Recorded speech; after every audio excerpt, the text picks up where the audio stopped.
Welcome to the LMD Podiatry Podcast. Trust us to get back on your feet. Here's your host, Dr. Lauren DaBakaroff. Well, hello, everyone, and welcome back to another episode of the LMD Podiatry Podcast. Your co-host here, Jeremy Wolf, as always, joined by your host, Dr. Lauren DaBakaroff. Dr. Hey, Lauren, it's always a pleasure, truly is. All right, so, guys, thanks everyone for tuning in. We got a fun one today. We're going to talk a little bit about skin conditions. Ooh. Going to demystify skin conditions. So why don't we start with some basics here? From your lens as a podiatrist, what are some of the most common skin conditions that you see walk on into your office? See the air quotes there. Number one. Pun intended. Yeah. So number one skin condition, toenail fungus. Toenail fungus. There's a fungus among us. Yes. Yes. Toenail fungus, number one. The next most popular one is probably warts. That's a big one. And probably number three would be dry skin and calluses of all sorts. So fungus, warts, dry skin, calluses. Yes. Okay. Why are conditions like fungus and warts so prevalent when it comes to the feet? So when it comes to fungus, it's first of all, it's easily contagious. So you can, just like bread gets moldy when you seal it in a bag because fungus grows from moisture.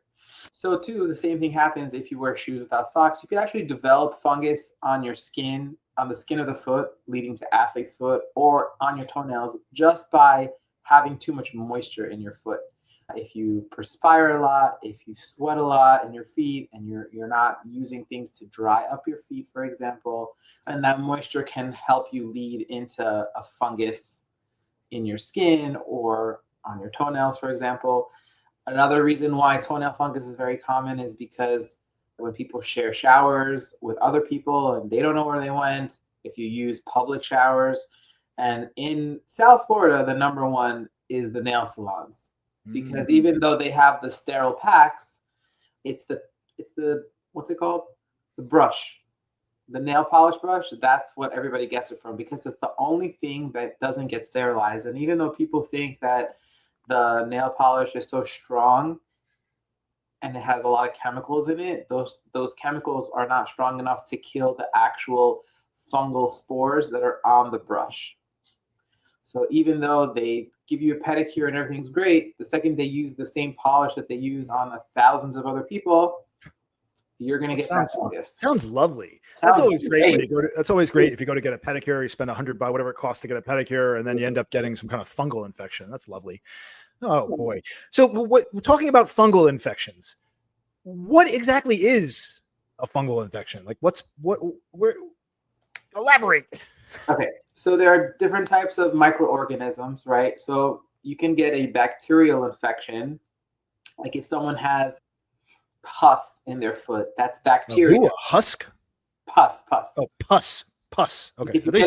I thought you said a husk. No, I said what is pus. an elephant husk? Oh, that's a tusk. I'm sorry. What is that doing in the feet? Jesus. Okay. I digress. Continue. There's different types. So that, you have viruses, bacteria, and fungi, right? So there's different types of fungi all over the world. They grow in different places. Your average mushroom that you eat, that's a fungus. But there are types of fungi that they grow on bread. So there's yeast, mold. Those are all types of different funguses. And there's different species and things like that. And the same thing as bacteria. You could have like a staph infection. You can have a strep infection. You can have Pseudomonas infection. So fungus itself, it's a type of microorganism. It just acts differently than bacteria and a virus. So here's a term that many people have probably heard before, athlete's foot. That is a form of fungus, correct? Yeah, it's fungus of the skin. Fungus of the skin. Okay. Of the skin of the foot.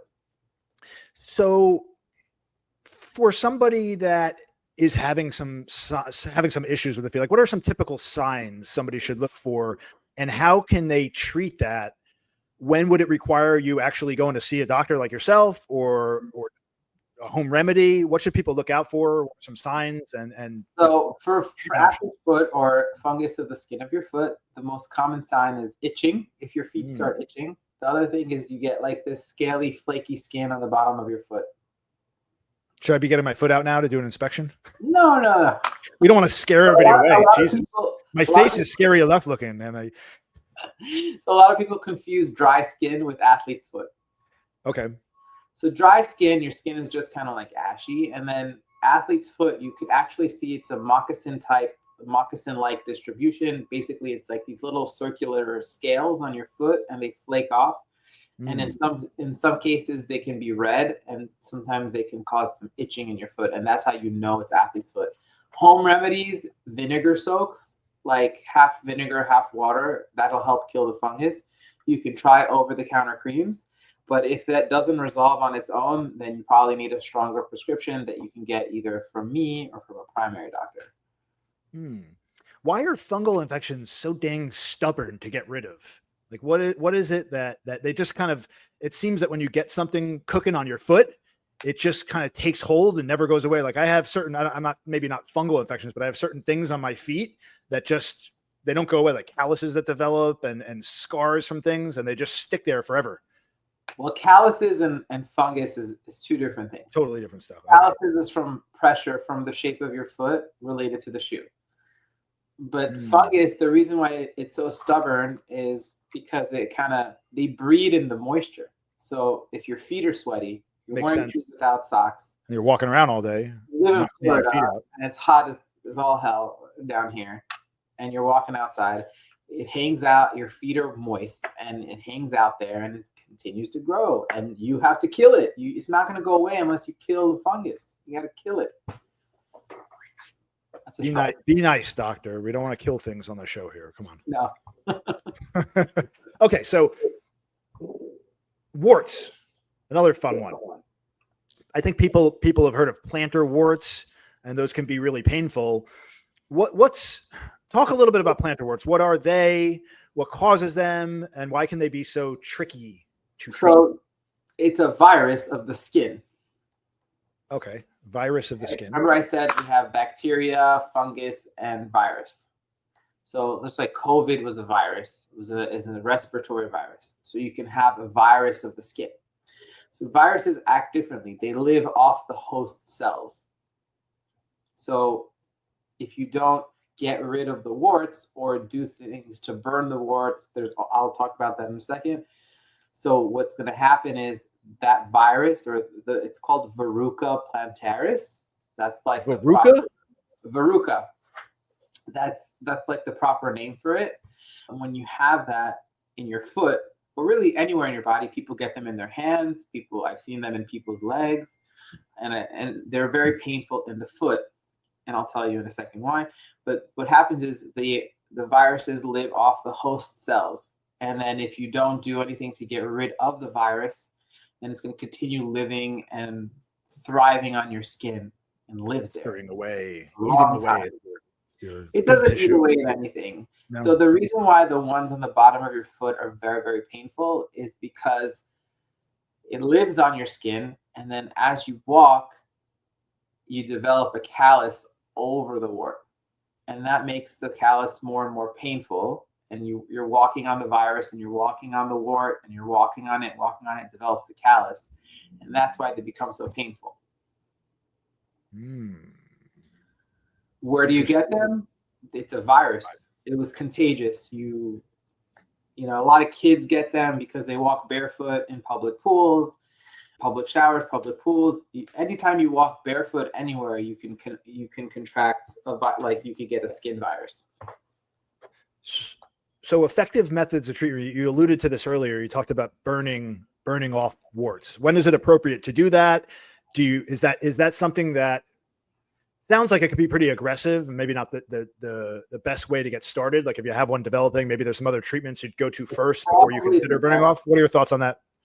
So me and either a podiatrist or a dermatologist can do this, but basically to get the virus to die. I know you don't like the word killing and death, but I'm joking. You're good.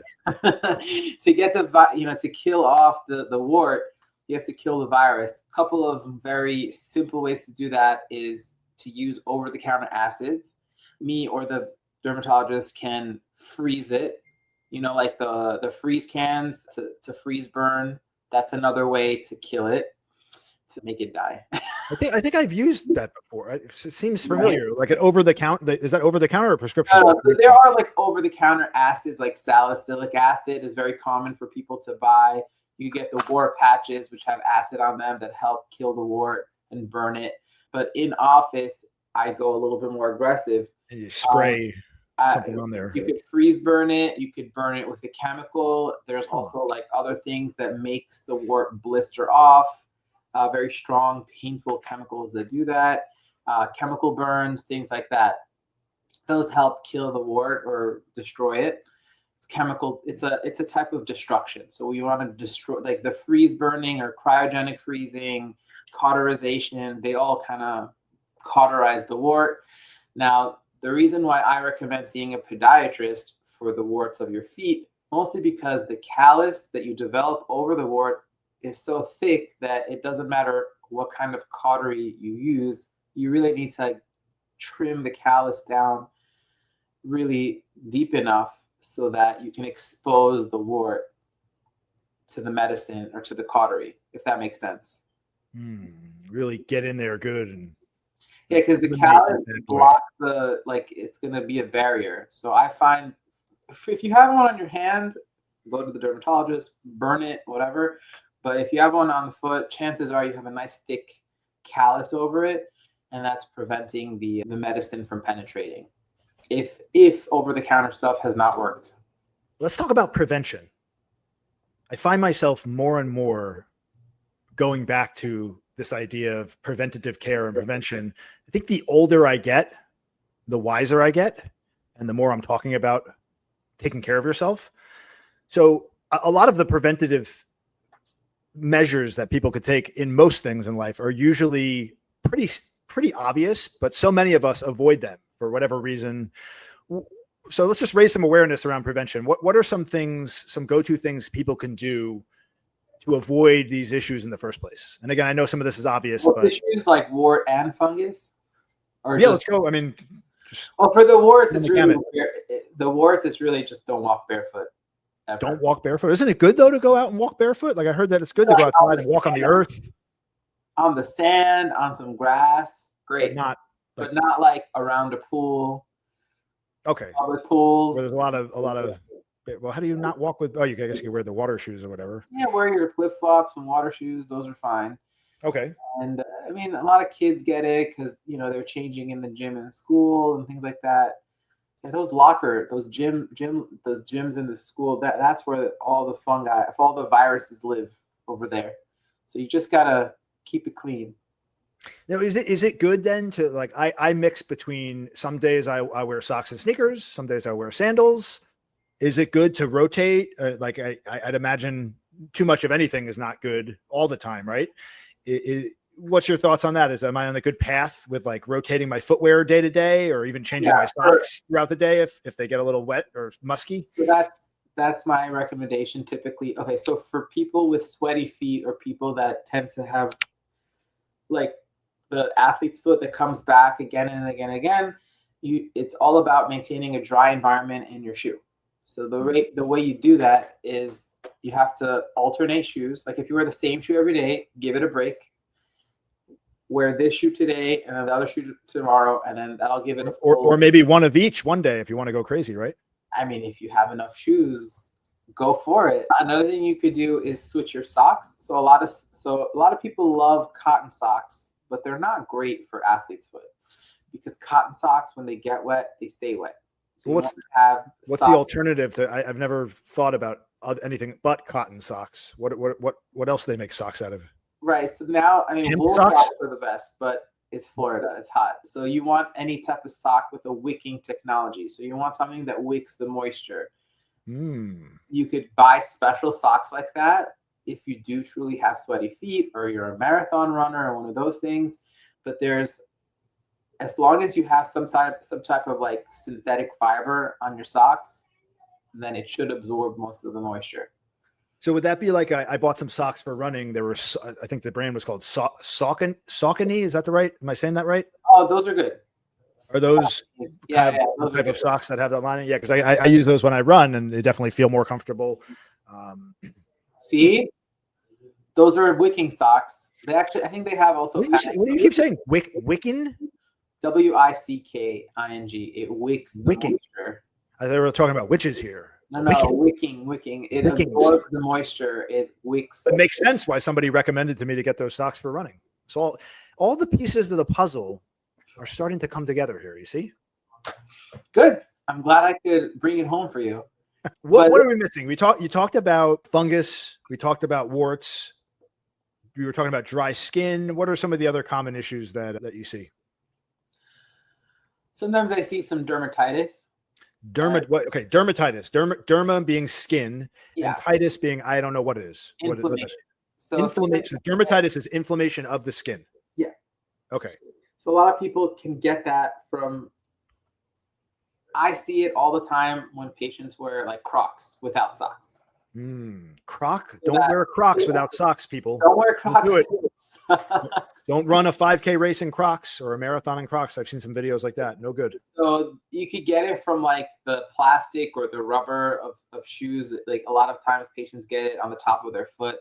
And really you just have to stop that. And if it's very, very painful or itchy, then any type of cortisone, over-the-counter hydrocortisone cream should help. And if it doesn't go away, you see me for a stronger cream. So that's kind of like another thing I see. So we did athlete's foot, plantar's warts. If they're very bad and very painful, I actually cut out plantar's warts. So that's another procedure. Yeah, I just cut it out. Cut it on out of there. Cut it out, burn the remnants. That's what burn it. Burn the wicking. Burn it.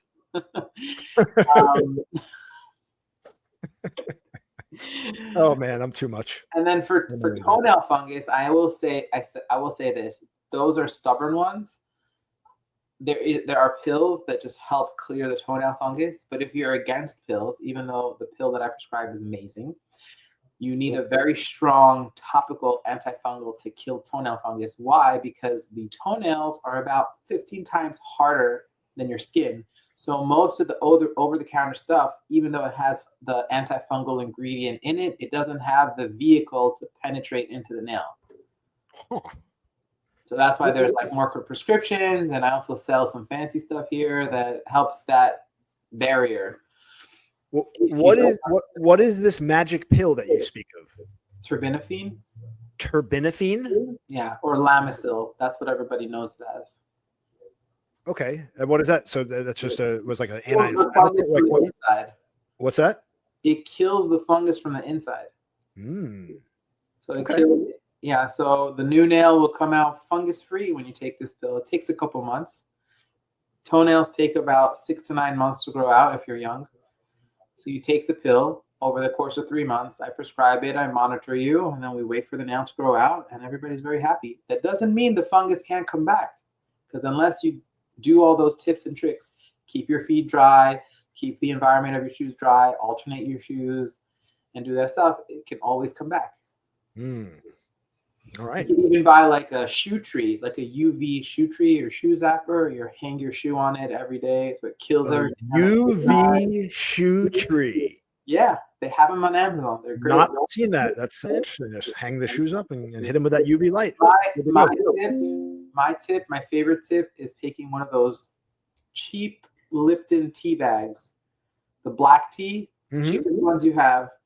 Throw one dry tea bag into each shoe every night, and the tea that we drink actually has formalin in it. It actually absorbs the smell and the moisture in your shoe. Dry tea bag in each shoe. Black tea. Overnight. It has to be black tea. That's going to help freshen up the situation. I like that. Other skin conditions, those are the most common ones. I do have some random, like there are a lot of times that I do a lot of foot biopsies, like lower leg or foot biopsies. I've done some biopsies of weird things that people have on their feet, just like the dermatologist, and I a few people over the years had some type of skin cancer. So it's always important to get your skin checked. And sometimes I coordinate with a dermatologist, and it's funny, the dermatologist that I refer back to, we refer back and forth to each other. She doesn't like to do foot stuff. So she sends me all the stubborn stuff. And then I also, when there's something a little bit too complicated, like skin cancer, I send back to her. So, things like that. Ulcers are a big one for the diabetic population. If you want to keep talking about skin conditions, ulcers are very, very common. Ulcers on skin? I think of ulcers as a stomach condition. No, so ulcer just means hole. So you can get a diabetic foot ulcer. Shows what I know here. I've seen non-diabetics also get foot ulcers, like patients with very bad calluses they don't take care of, and then they just keep walking on their calluses, and then they develop a little ulcer, which is basically a divot in the skin that doesn't close over time. And I have all the tips and tricks to get it to close. But yeah, there are ulcers. Patients have diabetic foot ulcers because diabetics don't have enough sensation in their feet, and then they keep walking on pressure points and they have no idea, and then they ulcerate. So that's another very common skin condition. Fascinating. What would be, before we wrap up here, one piece of advice that you'd like to give to someone dealing with a stubborn foot condition? Maybe it's that wart that keeps popping up, or just dry feet, whatever it is. What's one piece of advice you can leave them with? Moisturize, like moisturizing cream on the feet, just a daily dose. If you live in Florida, especially, if we live in Florida, a lot of people here wear sandals, and that's too much air to the foot. Too much air? I want my feet to be aired out. Come on. Right, but it's too much, and then everybody has these like dried, cracked heels, and then they come. That's why you do 1 day sandals and 1 day shoes. And everybody's not you, Jeremy. Everybody's not you. So I'm sorry for them then. No, it's all good. You're the best. But you have to moisturize at least at night before you go to bed. A little cream on your feet at night goes a long way. Monitor your foot. If you have any sore spot of a callus or you think you might possibly have a wart, come in and get checked. If you have dry skin that no matter what cream you've put on it doesn't go away, it's probably athlete's foot. You should come in for that. But really, it's very important to wear shoes with socks. And if you're wearing those low profile shoes, you got to wear the what's it called? Those hidden socks. You can't, that friction is what's going to cause pain and blisters and calluses and sores and dermatitis. So just if you're going to wear the shoe, wear it right. And there's also different like paddings and things to put inside your shoes. Just like you got those special socks, it's the same thing. You got to just protect your feet in every shoe that you wear. And that way you'll prevent warts and funguses and calluses and things like that. So those are a couple of tips that I recommend. Love it. My wife has been trying to get me to put moisturizer on my face for my skin for a while now. She, unfortunately I don't do it regularly. This is why you get what you see here in this still video here. You look like you have a beautiful supple face. Minus the wrinkles. I'm being very self-deprecating today, but it's very cool. All right. Well, that was informative. Thanks everyone for tuning in. If you've had your own foot problems, tell us about it in the comments. Tell us the struggles that you've gone through. Go see Dr. DaBakaroff. Go see Dr. Lauren. She promises it will not hurt a bit unless she has to burn it off. Okay. Correct. There you go. All right, cool. Well, we will leave it at that. We will catch everyone next time on the next episode of the LMD Podiatry Podcast. Everyone take care. Stay happy, stay healthy. Remember, we only have this one life to live. So let's take care of ourselves and live it with purpose and love and happiness. Take care, everyone. Stay blessed.